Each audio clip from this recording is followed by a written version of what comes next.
It's your Above Step morning show. Uh-huh. That's us. What? We're not, I think we're above step. I think we're top tier. It's the link. Good morning, Jason. It's your. Are we classified or unclassified? We're definitely classified. 7:38, Wednesday, November 17th, 2021. Good morning. Let's go ahead and get in with the Speaker of the Guam Legislature, Speaker Therese Terlaje, joining us for her every other Wednesday check-in on the link. Good morning, Madam Speaker. Good morning, Chris and Sabrina and Jason and all of KUAM, and a good morning, Guam. Right on. Good morning. So last night, Sabrina and I were doing some digging because we did this story that, and I know that you had kind of mentioned this during the nomination confirmation hearing for the GMH board nominee Sharon Davis, because it had been going around, right? There was, and I think documents about this were going around since a couple months ago, but more recently there was that above step recruitment for the hospital's public positive information officer is what I'm calling it. And so the line of questioning, I mean, from you started it was kind of like, hey, is this critical? Does it get in the way of hiring, critical positions? We all hear all day about the shortages in staff. I mean, we all know that we're using these travel nurses. And then it kind of like went in and they passed the mic to your colleagues, and Senator Joanne Brown kind of went in further. So anyway, last night we were doing some digging on this above step recruitment, and come to find out that there's been a lot of above step recruitment at the hospital. And just at a cursory review of it, Madam Speaker, there are a couple instances where, I mean, just looking at it, like there was one brief for let's see, we have in February a data processing supervisor, step 1 salary 45,000, step 10 62,000. April, above step recruitment petition for food and beverage manager, normally starting at a salary of 49,000, but they want to bring this person on for 68,000. Also in April, a management analyst 4, normally starting at step 1 49,000 to step 10 68,000. May, above step recruitment for a program coordinator 4 for capital improvement projects, salary 61,000. June, above step recruitment for a program coordinator 3, normally starting as 45,000, petition for 61,000. July, my goodness, another position. August, management analyst 4, 49,000 to 68,000. October, a hospital chef supervisor, 37,000. Wait, what? Hospital what? Hospital chef supervisor. Hospital chef. Yes, supervisor. So we hired a step 1 37,000, step 10 50,000. A management analyst 3. This one was in October. Step 10 55,958. Petition for creation of positions. This was October 13th. Deputy Assistant Administrator of Operations for $124,913. Petition for Where's that at? Where's that at? These are all GMH. Yeah. These are all GMH. Another one, October 13th, Assistant Administrator of Operations. So yeah, that's the Deputy Assistant, and then there's an Assistant Administrator of Operations, but the same thing. This one's for $134,000. yeah, what's the step increase on that one, Bree? For the deputy, for the Assistant Administrator of Operations, it's 76,000 to 134,000. Whoa. And then the Deputy Assistant Administrator of Operations. So this is the Deputy Assistant to the So Assistant. I think they created that position, and then there was above step. But anyway, Yeah, I mean, so that's 70,000 to 124,000. So that's the Wow. Deputy Assistant to the Assistant. deputy assistant to the To the assistant. That's like a government. That's a joke. You can't be serious. There's no deputy assistant to the assistant. There was some like medical coders. Right. Yeah, but with the medical coders, like I looked it up, and it's not like a highly technical field. And the above step recruitment that they got for these medical coders 1 and 2, it was like 10 grand above what they make nationally. Yeah. Hi, Speaker. Hi, Speaker. Good morning. Yeah. Good Yes, morning. okay. Wow. Yeah. Yeah, I want to thank KUAM for doing the hard work of really going through hiring. I think you've been doing this very consistently and looking at the details of hiring.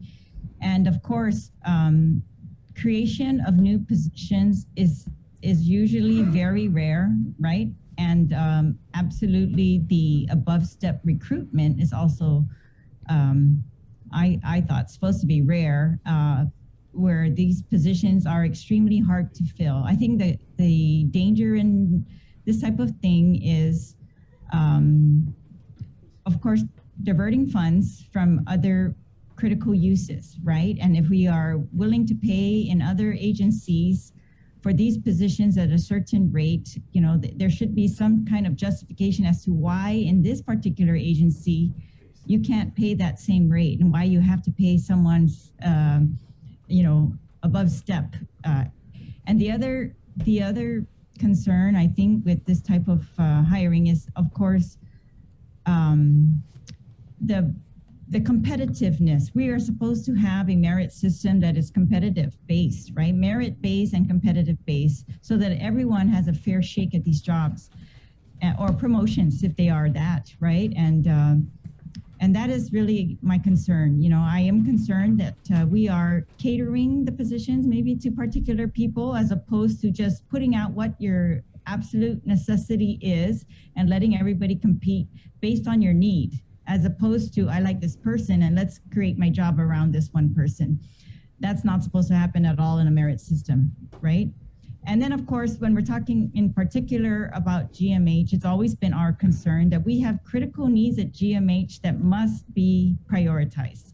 And if we cannot fill nursing positions, you know, nursing positions determine how many beds we can fill over there. And we've been paying exorbitant amounts for traveling nurses, and we still have gaps in nursing. And I always believe those are critical.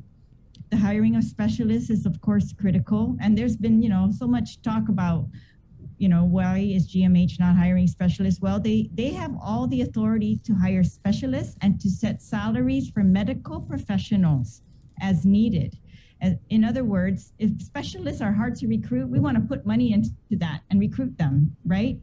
And past legislatures have found that to be an acceptable policy because of the hard to recruit specialists. But to recruit administrators, this is not even the hospital administrator. We're talking about, you know, other level administrators. Yeah, I share your concern. I mean, I am concerned that those are the things we are sidestepping. So we've had several oversights regarding GMH hiring practices, and I concentrated back then on the hiring of nurses and the hiring of medical professionals, because even the medical professionals on Guam complain about, you know, they will complain privately, but they've never come to the public hearings, most of them to say publicly, and that's an issue, you know, that about their complaints regarding the hiring of medical professionals at GMH and how they're not, you know, what's being prioritized over there. But I think we all share the same concern that if we want to prioritize medical professionals, we want to prioritize capital improvement projects that we have watched for years, over 5 years now. We've been trying to put money towards the elevators, the roofs, the HVAC, and the EHR. Get those systems in place. And I have to say that almost every single one of them is still pending. Maybe the elevators are complete, or at a certain point they were completed, but still the rest of it is still pending. And so those are very concerning. I think we've penciled in an oversight hearing. We're trying to work around the session we have coming up. We have a 2-week session coming up. This is for November, to take care of, it looks like we're gonna have to take care of some of the bills we put on hold in October, whatever, you know, so this session will run from November through December, and for 2 weeks, and we have a lot of bills that may potentially be considered. But anyways, what I'm saying is, so we're trying to schedule an oversight hearing around that, you know, that doesn't interfere with our session, so that we can complete our session and all the bills that we might have on our agenda. But this oversight hearing in particular is going to focus on hiring practices, vacancies and hiring at Guam Behavioral Health and vacancies and hiring at GMH. I think these two things, I think this is actually going on across the government right now, unfortunately. And I'm hoping that all the other senators will also, try to get a handle on this above step recruitment, hiring, this creation of new positions. When we went through the budget hearing, sometimes they would tell us they needed to create new positions. For example, I remember Chamorro Lantras talking about the creation of a couple new positions, but they were severely understaffed, and I think that they could use these positions. But what we really want to find out is they tell us they're funding this above step recruitment through vacancies, right? So they don't fill a vacancy, they take that money, they use it to fund the above step recruitment. Well, that's why I think we should look at them together. What are the vacancies that they have decided not to fill? And why did they decide that? And then of course, why did they feel the need to hire above what was being advertised, right, at the time? Speaker, I want to get into just because I know Sabrina read off a lot of these above step recruitments, but I want to actually share with you and the audience just how many steps we're talking about, right? I think 10 is the highest you can recruit for, right? You can't go like step 11 or whatever. Yeah. So for example, this petition for creation of a position, and this is October 13th, about a month ago. The hospital deputy assistant administrator of operations is a position that they were trying to create, and the pay jump is from step 1 to step 18. So we're talking about a position where they are supposed to enter at $70,873 annually, and they are being jumped all the way to step 18, which is $124,913 a year. So that is a $54,000 increase in pay. These medical records coder 1 and 2, the step 1, $31,000 to step 18, $54,000.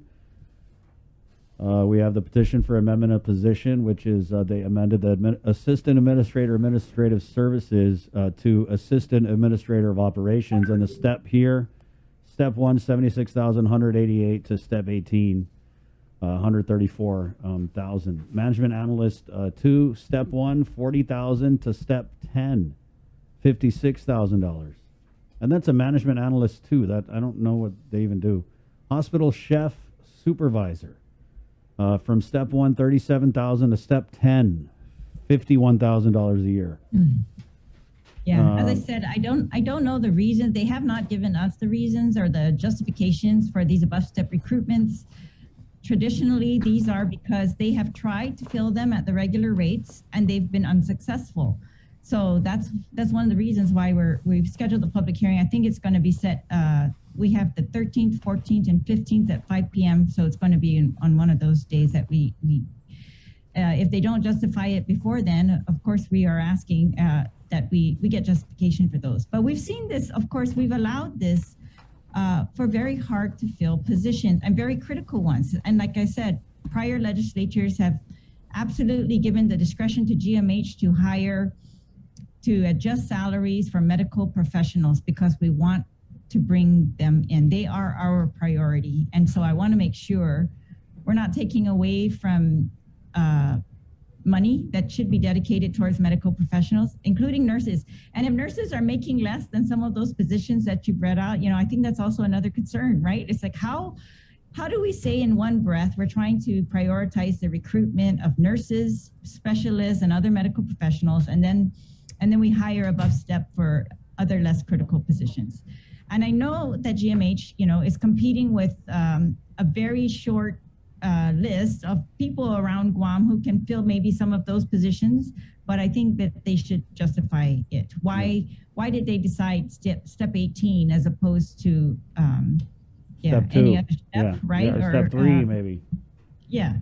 So they need to be able to justify that. Or is it especially if the job can be handled by someone at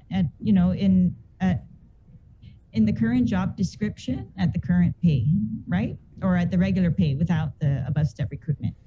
They need to show that they were completely unable to fill those positions. And how long did they advertise it, right? And what was their effort in that? Like, there are, it just doesn't so remind me of frustrating. the medical professionals, the engineers that we have a very hard time in the government recruiting, to be on staff full time, that type of thing. Management positions, coders might be a little unique. And I know that they're competing with, of course, GRMC, they're competing with the private clinics. So if it's really necessary to compete with those and bring them over to GMH, we should hear about it, right? And we will hear about it. But some of the positions, the way you've described them, they're very general, and they seem like mid-level management, and we should hear more justifications. Yeah, I mean, So look at agree with you. the assistant deputy, whatever it is, assistant. Yeah, I mean, the assistant to the deputy. right. Yeah. So that's from 70,000 to 134,000. That's $54,000. When we look at the staffing pattern, a staff nurse one makes about 36 to 40,000. So you could put a nurse in that position, Yeah. and it would be covered by the amount of that. I mean, Like to me, 4 Now, nurses. we've Yeah, seen Madam this Speaker, over the I years. mean, At GMH has increased its administration, I think, for sure, right? Their administrative level. We've seen increases there. They justify one of them based on, they're pursuing accreditation now, so they want one position to be dedicated towards pursuing accreditation, that type of thing. One position for this EHR implementation, and some of the other things that were highlighted in the oversight hearings. But again, right, we're still waiting for the implementation of the EHR. It's kind of put on hold because they said the persons responsible for it were put back on the floor. So we're talking about, and this is another concern, but I'm sure, the doctors might share, is we're talking about medical or nursing professionals that are dedicated to administrative, because they're very competent, and I know them, and they're super competent, but we are recruiting them for these administrative positions, and then when we need them on the floor in surges, they get dedicated back to the floor, or we need them on the floor. I guess that's just our reality, is we need nurses on the floor as well. So I would rather pay the nurses and keep them on the floor. That's the direct medical care. I would pay them as much as we possibly can because I want to keep them there at GMH. I think we should have our best and brightest nurses there at GMH and pay them what they deserve, and keep them from being recruited elsewhere, and keep them happy, and keep them working hard, because they are working very, very hard, and keep them on the floors where the direct patient care. This is, that's why it's It just- insulting. I yeah, mean, it's it's- insulting, Speaker. It's so insulting that we're going For program coordinators to get paid way more than nurses. for them to create these. I mean, to me, if you already have an assistant, you don't need a deputy assistant administrative position. right. Well, the statute requires it that if you're going to recruit above step, that you put in writing documented recruitment difficulty, meaning you have to have tried and to recruit at the regular steps, right? And or exceptional qualifications. So that's what I'm afraid of, is that they're going for these exceptional qualifications in particular individuals, but are those really necessary, or are they just catering the job to those particular individuals? So that's the question that I have for the oversight hearing coming up in December. Well, I could answer it for you now. Yeah, they are totally catering these positions for people. And I want to go into That's unfortunate. We have so many issues again that I hate to see GMH be criticized again for this type of thing. This has happened in the past over the years. Yeah. So many doctors complain. You see them write letters to the editor about the staffing at GMH, and they think it's admin heavy, not medical professional heavy, which it should be, and we all want. Yes. And that's what we see. And, I mean, I don't think it's fair and I think Sharon Davis, in the board nominee in the hearing, said as much, where she kind of said, we need a PIO because there's just all this negative news about the hospital. And so, the administration used to have to respond to that, but now we got a PIO. But when you look at what the PIO does, they make an Instagram. It's almost like they hire this PIO to distract us from the issues that we know exist at the Guam Memorial Hospital, and it's almost like you're paying someone to spin and only put out positive information. I don't think it's justified when we're short nurses. When, you know what I mean? You could pay 2 nurses for this person's salary. Well, I know that GMH has had a PIO kind of position all these years. I remember Martha Sudo. She was that for many years when I was younger. But this is the issue for me. It's I actually appreciated Lillian Posadas coming directly and talking to the people directly, telling us exactly what was going on at the hospital. I really appreciate hearing from the directors themselves, because you gauge confidence, based on their responses, whether they're being transparent, whether the directors are really up on it, right, or not. Mm-hmm. Otherwise, the PIOs, it's like they always have to learn about it from the experts. And I just love government where we can get the experts themselves to come and tell us directly what's going on in that agency. In fact, when we get directors that come in and are willing to answer all those questions, I really feel like those are the competent directors, because they're confident, they're on top of everything, and they know they can answer all the questions that will be posed to them. And I think that's what we should be shooting for. Not how to sugarcoat anything, not how to make anything prettier or, look better. Because you see this a lot now that we have social media. Everybody wants to be hiring someone to put on social media stuff, but I just think that the facts are much more important. For example, look, we can't get the CMS, facts. Even one of the issues I have with the confirmation, and not for this particular person, but on GMH confirmations, I always ask these board members kind of like, how much do you know, right? Do you know everything? Do you know that the GMH did not even request for capital improvement funds in their budget this year? Do you know that GMH requested less operating funds than they did in the past years? Are you aware of these things? And almost these board of directors come in and often say they're not aware. And we are relying on them on a daily basis, on a weekly, on a monthly basis to really have a handle on GMH's just long-standing issues. And they're going to have to, be tough in there. I think they can't say, oh, we weren't aware of the budget process, and we weren't aware that, the administration is telling them one thing in their meetings, like, oh yeah, we really want capital improvement money. The legislature is giving us none. They're not telling them that they have requested 0 from the legislature, 0 for capital improvement projects. And they haven't told these board members that, what exactly were the CMS complaints in all cases, right? So the board members are unable to tell us. And I think, so then, we have to, I just don't like this kind of, I feel like we've got governing boards for a reason. They should be more up to speed on these matters than me. I'm another level. I'm a legislative oversight, yet, I listen to their board meetings, but they need to know more than that. I think these board members, they need to know much more than that. They should, I don't care what their specialty is on this board or what their committee is, they need to be in the know on every decision they are making. For example, Madam Speaker, stand by. I'm sorry, we got to jump over the top of the hour. It's just too hot to stop now. 8:01, Wednesday, November 17th on the Breeze. We're KUAM FM in Agotnia, Guam, KUAM TV. Here we come. Good morning.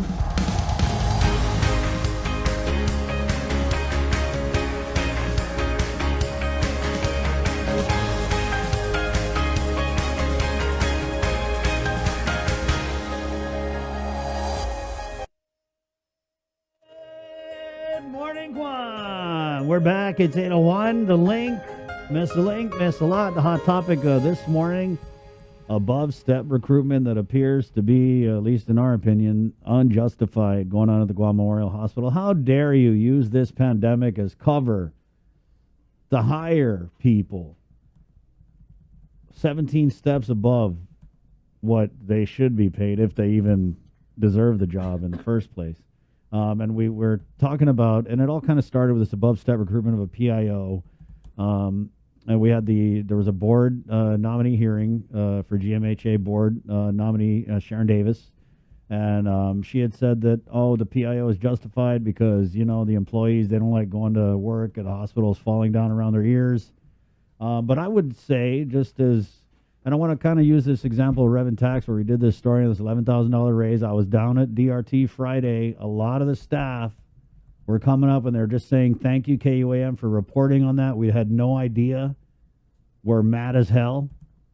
We feel overlooked, unappreciated. We don't want $11,000 raise, but we'd like a little something. And so I can only imagine at the Guam Memorial Hospital, if you're a nurse who had to go to school, who's in there trying to save lives on the front line, and then you find out some PIO is making twice what you're making, that's not good for morale. And I don't care how many Instagram posts you're going to do about it. Then let's get back in here with Speaker Therese Terlaje. And we were talking about the CMS visit. We did also try to ask about the CMS visit, Madam Speaker. However, we were told by the PIO that there was nothing new about it. Nothing that they can release because CMS has not released a final report, right? Something like that. Yeah, and yeah, that's the kind of runaround we've been getting for years. It's like sometimes they'll tell us what CMS is looking at, and sometimes they'll say we have to wait for the reports. But anyways, I think the bottom line is we need to be careful about limited term hiring. This was another issue I've asked, the auditor has invited us to submit what we recommend he audit, and that's one of my recommendations is limited term hiring.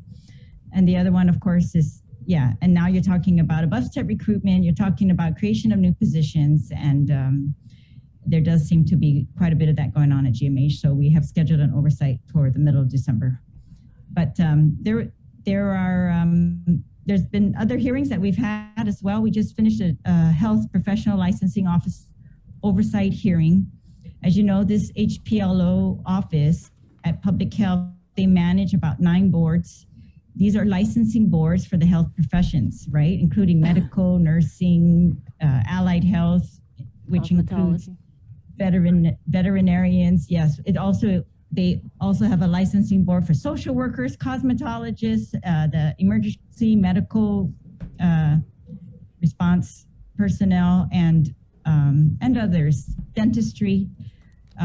So anyways, the theme of this hearing was I was trying to highlight that these boards are supposed to be bringing in, their own fees and have full reign to use their fees as they see necessary, right? So we've heard a lot of complaints against licensed professionals not being addressed quickly, not being addressed at all, or, that there's no process in place.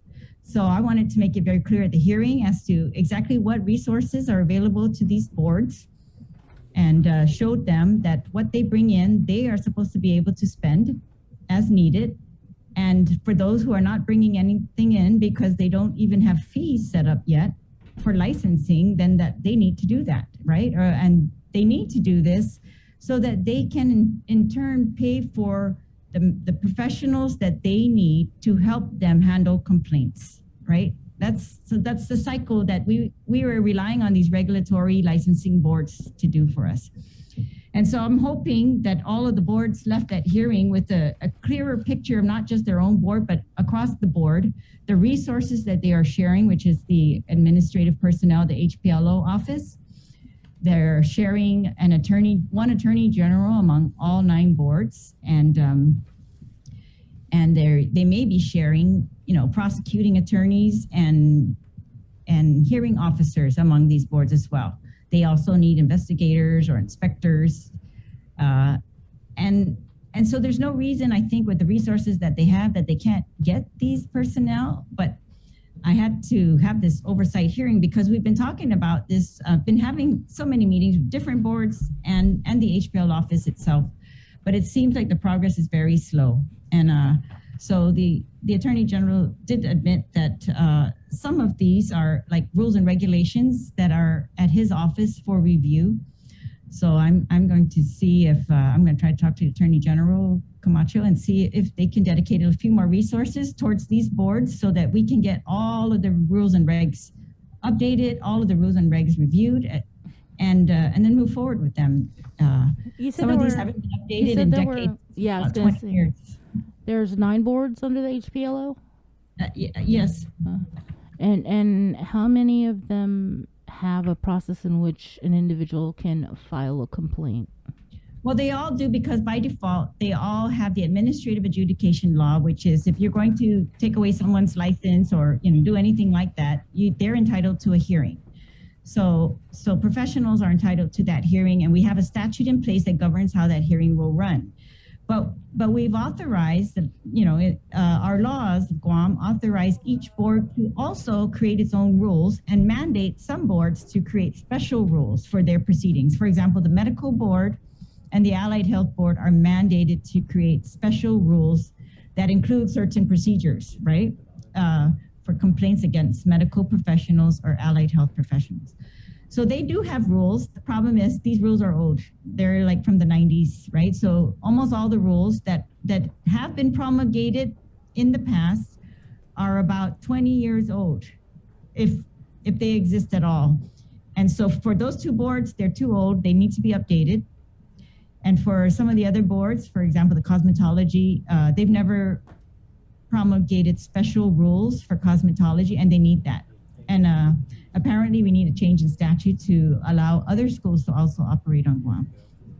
So that type of thing, I told them, yeah, we can't wait any longer. We've been waiting for years, and then the turnover on the boards has been tremendous. I think in this past term, my term here, I've seen a lot of turnover on these boards. So all the work that prior board members had done on updating rules and regulations it gets lost, and they have to start again. So I don't know if you saw the hearing, but one of the chairperson of the social work board, I have to give her a lot of credit. They meet every single Saturday. This is volunteer time, and these are professionals, of course, and they are putting their time into updating their rules and regs. They intend to send this to the Attorney General soon, and I'm expecting this may be a model, way to get this done as fast as possible. That it looks like almost done, and so. But we are in need of social work rules and regs as well. Is this otherwise, public health also has inspection duties. The Environmental Health Division, when they license a cosmetology place, for example, they also have their own regulatory roles. That's public health, separate from these licensing boards. Is this kind of also linked to that lawsuit that Attorney Vanessa Williams had filed? Yes. It is. Okay. Yeah. Yes. Well, the lawsuit also highlighted the fact that I think they were talking in that lawsuit about the Allied Health Board. Mm-hmm. I'm not sure if the medical board as well. But that they were talking about whether they had rules and regulations in place, what procedures were they following on complaints, right? We've received complaints in our office, and we've tried to follow up with this in our different oversight. We've actually had oversights of this HPLO board. This is our third one. And I don't think there ever been any oversights on this HPLO, which are the licensing boards, right? But I think it's very critical for us. There have been many complaints about the way complaints are processed. They take too long. They're not getting back to the people who made the complaint, right? They're kind of making a decision that there's no issue there, but they don't get back to the person. Some people have told me they've never even been interviewed when they made a complaint. And so we wanted to see, shouldn't this be uniform across the board for almost all investigation of complaints, right? And how we handle the customer side of that, the consumer side. Are we getting back to them? Isn't that standard, based on rules and regs? And we're finding that it's not standard because the rules and regs are all over the place. So I'm hoping that oversight has kind of lit a fire on all of the boards, the HPLO office itself, and the Attorney General's office, and that we're going to get completion of these. I'm hoping in just a couple months. That's my goal. There was also the paramedics situation, and you mentioned that was urgent, right? Because I think they're almost done, right? It's an urgent situation because there are some that are not able to get a license under our current statutes, right? So what they need is a change in law, but they said that their proposed change in law is currently under review by the EMS Commission itself. Like they have to vote on it and decide if this is what they really want. Also under review by their counsel. Counsel said he's working on it. And so, I'd like to act on that as soon as they've decided that's the fix, that's the correct fix for them. And so that we can get more of these professionals licensed. And this is a whole, part of the effort we're going to put more professionals in the community to help us, prior to getting to the hospital, helping to relieve, emergency room visits by getting these professionals out to the community. Do you know if they ever resolved the issue with the paramedic program?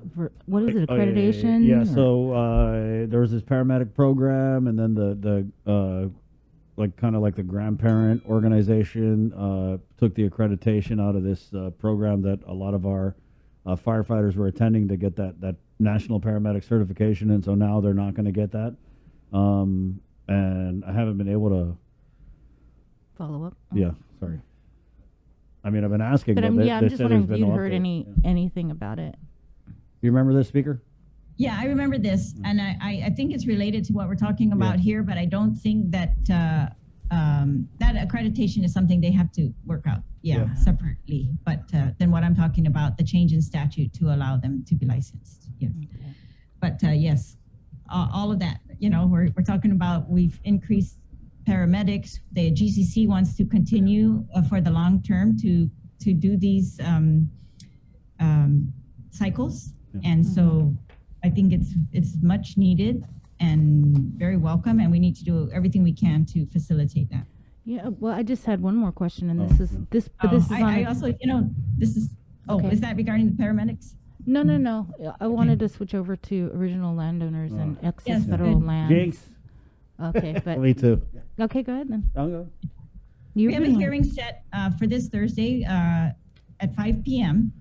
I've asked Department of Land Management and the Guam Ancestral Lands Commission to attend and answer questions as to, have they informed the original landowners of all of the lands that are designated for return by the federal government to the government of Guam? Have they informed these landowners? And the reason why I brought this up in April in another oversight hearing with Ancestral Lands is because I was very concerned that the government of Guam is making plans for some of these properties that is going to bypass the return to the ancestral landowners. And this is a huge policy shift, I think, from the laws that we have in place that say government of Guam gets the land, they're going to deed it to the Ancestral Lands Commission, and the Ancestral Lands Commission is going to return it to the ancestral landowners for all the reasons that, for decades, Guam has set in law, in policy, for justice, to address the Injustice. the takings of lands that were not compensated appropriately, right? And so those findings were made prior to me, and I think they're still valid. I think they're very valid, in fact. And I've met with many landowners they've not received any calls up to now from Ancestral Lands Commission or Department of Land Management as to the government's plans for their properties, even though their properties are on the list of lands designated to be returned.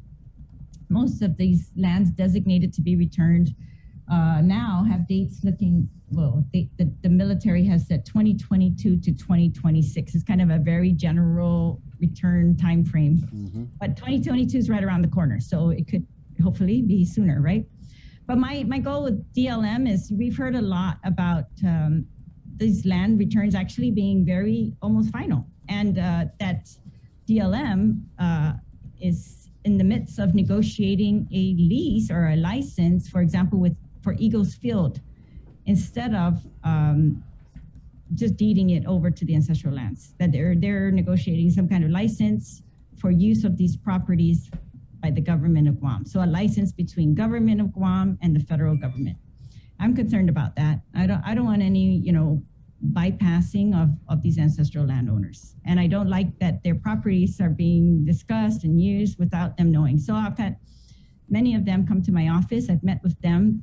They show me exactly where their lands are. They tell me every transaction that has occurred in regards to their lands. And I've invited them as well to this public hearing, and anyone else who's listening, if you have lands that are designated in the 100 acres surrounding Eagles Field that may be licensed to the government of Guam by the federal government. You are welcome to attend this hearing and give your input. There are also other lands slated to be returned, and I gave the Department of Land Management a list, of course, from the DOD list of lands that may be returned. These include USO, the beach, the Maui Tunnel, some of the others. Yeah, there's a lot. There's Tangisan, Madam Speaker. Right, I think there's Tangisan also Park plant, Tumon Tangisan Beach Park. Right. Tumon Tank Farm. There's a lot of properties that are currently in the process of being transferred back to the government of Guam. But you know what I find interesting That's about right. it, Madam Speaker? So we put this up in April in our hearing. We put this up so everybody would know if that's their property. Right. You better get in on this and pay attention to what the government intends to do with it, because I don't think they intended to return some of these to these original landowners. I've heard of other plans for UXO, for example. Wow. Oh, wow. Wow, that's so insulting. Because what I wanted to bring up was that I think we both sent the same FOIA. So the governor had, and she's mandated to write DOD and say, hey, what excess lands do you have? What's the status of it, right? So she actually got a list in 2019 and then an updated list in January of this year. But it really boggled my mind why that was never disclosed to the public. I mean, you disclosed it at your April hearing, but I don't understand why the governor would sit on this, because it's such good news for original landowners that they're getting their land back. Land back is huge. You guys, Yeah. I mean, it's land back. It's indigenous. It's what we're kind of like all about. And I for them can't to, speak for intention, but this is my worry, and this is why I brought it up at the hearing, and this is why I had a hearing. It's kind of like, because they may be returned to the government of Guam. That's the DOD's obligation. They return it to the government of Guam. But what the government of Guam does with it, that's the missing link here, right? What is the government of Guam's intention? And I can't believe this is the hearing we have to have, right? For me, that's kind of mind-boggling. It's kind of, I don't know. I feel like this is unprecedented, that we are questioning the government of Guam as to why they're not following their own policy or whether they have other intentions, right? So I'm going to, we'll see what happens at this hearing. I know that it's been difficult. We've only received documents through FOIAs, and FOIA, you have to ask the exact right question, or you're not going to get all the documents that they have. As I've said many, many times, this is not the way to run a government. If they want to be transparent, all these documents should be available. They should be. Even the Guam Ancestral Lands Commission has not been part of this loop. When I talked to the director, so and I've told him he's got to go and take a look. But Department of Land Management, for sure, that's why they're being called to this hearing as well. Apparently, they're one of the people negotiating a license with the federal government, and I've never seen that done before either, So I'm very curious how this is going to work and what kind of authorities that they're going to rely on to do that. wow. But I am hoping, what I want is, I want everyone to know, I put up the list, they're on my website, of all the lands the military has promised to return. And these are promises made since, 2010 at maybe even earlier than that, right? They've promised this list of land to be returned. They've included additional lands, like now it's 100 acres instead of 50 acres at the Eagles Field, okay? That's a big shift. And so I want all the landowners to be aware of it, and I want them to have their say, that if the government of Guam is making policy decisions that are different than what we've said in the past, that all these landowners should be aware and they should have input. So I'm trying to give them a forum to have input. I'm also trying to give a forum to Department of Land Management to explain their role in perhaps the other uses for these returned properties that the government of Guam has in its sites, right? We know about the hospital use, but what is their other intended use of these other properties? Why are they not bringing the Ancestral Lands Commission into this process? Thank you, Madam That's Speaker. fun. That's a big hearing That's coming up. huge. Yeah. So from above step recruitment to land back that's not above board. I think we covered it all this morning. Thank you for your time. Thank you. Thank you. Okay. Good luck. Yeah. And I say that, this is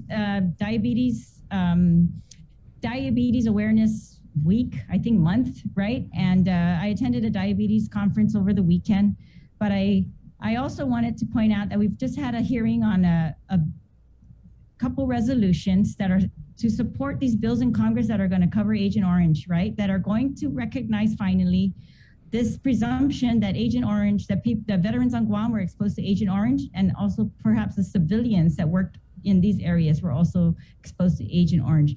Diabetes is one of the illnesses that comes from exposure to Agent Orange. And you know Guam has a huge diabetes issue.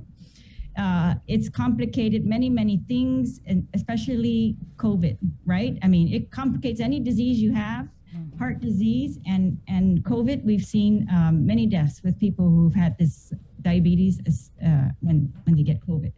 So I am just hoping that we talked last week about the RECA and the radiation exposure and cancers, and I just want to highlight that we're also going to be bringing up during our session this Agent Orange exposure, and we really hope we were really supported with this Military Veterans Advocacy Inc. organization, who is very active in advocating at Congress and for this Agent Orange. They also covered the burn pits, right? And we've learned that on Guam, they're stopping burn pits everywhere because of the dangers, the toxins. Yet on Guam, we're learning they want to continue burn pits. So we are also putting in a special petition to ask them to stop. This could easily turn into another 30 minutes, Madam Speaker. But I wanted to say that I was watching because they made a big to do about how this infrastructure bill was bipartisan. So we were watching the news yesterday, and they had interviewed somebody, and they were talking about what's the next big bipartisan effort, and they mentioned the measures that you're talking about, the Agent Orange exposure. So it does seem like these are just going to plow through. It's great. Yeah, these are to take care of veterans everywhere that have been exposed to toxins, either at Inuitak radiation, burn pits, or Agent Orange, right? So good for the veterans. And we had our hearing the week of Veterans Day, and I was so happy for the support that we received for those who were brave enough to tell their stories of their families suffering from these diseases, for the Veterans Advocacy Organization, for Brian Moyer. Remember, he came out here and helped US EPA find us exact sites to test based on veterans' testimony, sworn testimony. And of course, Mr. Robert Celestial, who's always helped us to find the documents related to Agent Orange on Guam and to advocate for inclusion of Agent Orange and radiation coverage. Thank you, Madam Speaker. Thank you. Thank you. That's that. Okay. Hey, let's keep it going here. It's 8:25, Wednesday, November 17, 2021. Miss a link, miss a lot. Let's go ahead and get into our 8 o'clock news.